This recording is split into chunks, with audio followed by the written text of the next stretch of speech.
ಗುತ್ತಿಗೆದಾರ ಸಚಿನ್ ಪಾಂಚಾಳ್ ಆತ್ಮಹತ್ಯೆ ಪ್ರಕರಣವನ್ನು ಸಿಬಿಐ ತನಿಖೆಗೆ ಒಪ್ಪಿಸುವಂತೆ ಆಗ್ರಹಿಸಿ ಬಿಜೆಪಿ ನಾಯಕರು ಕಲಬುರಗಿಯಲ್ಲಿ ಇಂದು ಬೃಹತ್ ಹೋರಾಟ ನಡೆಸಿದರು.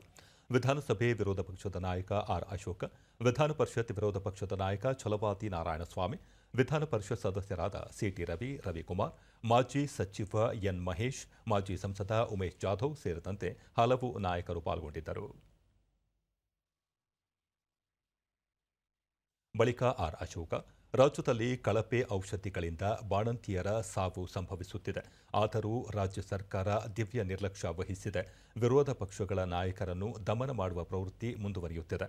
ಸಂವಿಧಾನವನ್ನು ರಕ್ಷಣೆ ಮಾಡುತ್ತೇವೆ ಎಂದು ಸಂವಿಧಾನವನ್ನು ಪಾಲಿಸುತ್ತಿಲ್ಲ. ರಾಜ್ಯದಲ್ಲಿ ಕಾನೂನು ಸುವ್ಯವಸ್ಥೆ ಹದಗೆಟ್ಟಿದೆ. ಆತ್ಮಹತ್ಯೆ ಮಾಡಿಕೊಂಡ ಗುತ್ತಿಗೆದಾರ ಸಚಿನ್ ಪಾಂಚಾಳ ಕುಟುಂಬಕ್ಕೆ ನ್ಯಾಯ ಸಿಗುವ ತನಕ ಹೋರಾಟವನ್ನು ಬಿಜೆಪಿ ಮುಂದುವರಿಸಲಿದೆ ಎಂದು ಹೇಳಿದರು.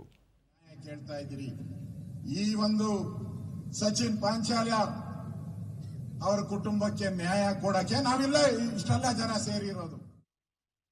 ಛಲವಾದಿ ನಾರಾಯಣಸ್ವಾಮಿ, ಗುತ್ತಿಗೆದಾರ ಸಚಿನ್ ಪಾಂಚಾಳ ಮರಣ ಪತ್ರದಲ್ಲಿ ಆತ್ಮಹತ್ಯೆಗೆ ಸಚಿವರೇ ಕಾರಣ ಎಂದು ನಮೂದಿಸಿರುವ ಹಿನ್ನೆಲೆಯಲ್ಲಿ ಪ್ರಿಯಾಂಕ್ ಖರ್ಗೆ ತಮ್ಮ ಸಚಿವ ಸ್ಥಾನಕ್ಕೆ ರಾಜೀನಾಮೆ ನೀಡಬೇಕು ಹಾಗೂ ಈ ಪ್ರಕರಣವನ್ನು ಸಿಬಿಐ ತನಿಖೆಗೆ ಒಪ್ಪಿಸಬೇಕು. ಸಾಂವಿಧಾನಿಕ ಹಕ್ಕನ್ನು ದುರುಪಯೋಗಪಡಿಸಿಕೊಂಡು ತಮ್ಮದೇ ಸಮುದಾಯದವರನ್ನು ಹತ್ತಿಕ್ಕುವ ಕೆಲಸವನ್ನು ಪ್ರಿಯಾಂಕ್ ಖರ್ಗೆ ನಿಲ್ಲಿಸಬೇಕು.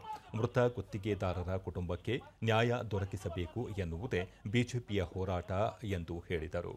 ಅಥವಾ ನಿಮಗೇನಾದರೂ ರೋಷ ಇದ್ರೆ ಇವತ್ತು ರಿಸೈನ್ ಮಾಡಿ, ಇನ್ನೊಬ್ಬರನ್ನು ಮಾಡಿ ನೋಡೋಣ. ನಿಮಗೆ ತಪ್ಪು ಮಾಡಿದವರು ಬಂಧನ. ಸಿಟಿ ರವಿ, ಸಚಿನ್ ಪಾಂಚಾಳ ಆತ್ಮಹತ್ಯೆ ಪ್ರಕರಣಕ್ಕೆ ಸಂಬಂಧಿಸಿದಂತೆ ತಪ್ಪಿತಸ್ಥರಿಗೆ ಶಿಕ್ಷೆಯಾಗಬೇಕು. ಈ ಪ್ರಕರಣವನ್ನು ಸಿಬಿಐ ತನಿಖೆಗೆ ಒಪ್ಪಿಸಬೇಕು. ಜೊತೆಗೆ ಮೃತ ಗುತ್ತಿಗೆದಾರರ ಕುಟುಂಬಕ್ಕೆ ಪರಿಹಾರ ನೀಡಬೇಕು.